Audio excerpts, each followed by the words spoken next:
And it's the same inside. We're working inside here.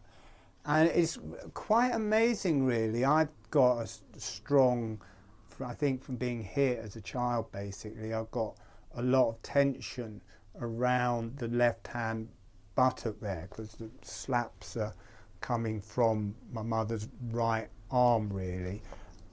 So I guess it may be something else, but I guess it's to do with that.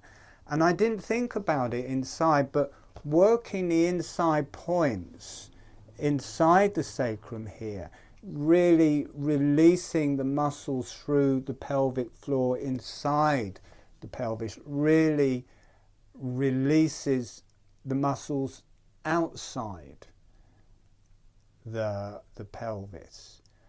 Quite amazingly so, because I'd always had trouble with that sacroiliac joint, but working with those internal points really just seemed to get right into the issue. So it may not have been from that with my mother, it may have been from birth trauma, because there was also a feeling when we do the birth webinars that my hip was getting caught.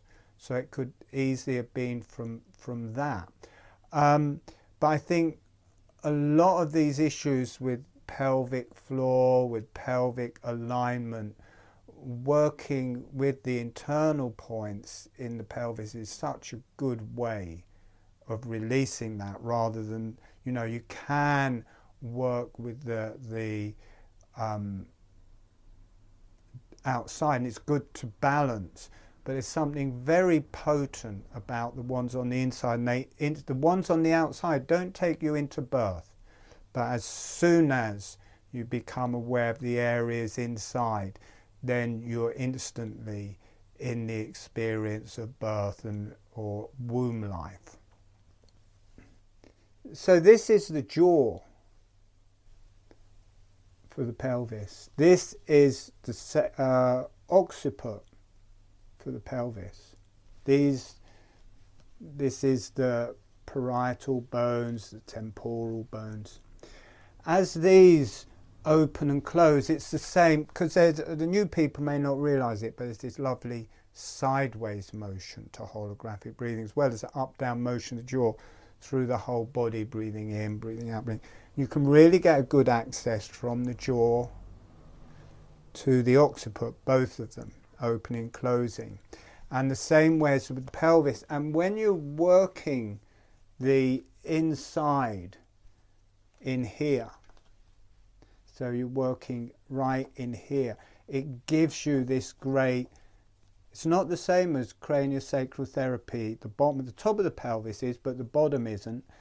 The bottom opening on the in-breath, closing on the out-breath, opening on, and it torsions because they're both opening. The bottom is opening, the top is opening. There's this flexion through the whole bone, so they're both opening, and it flexes through the whole pelvis and front to back.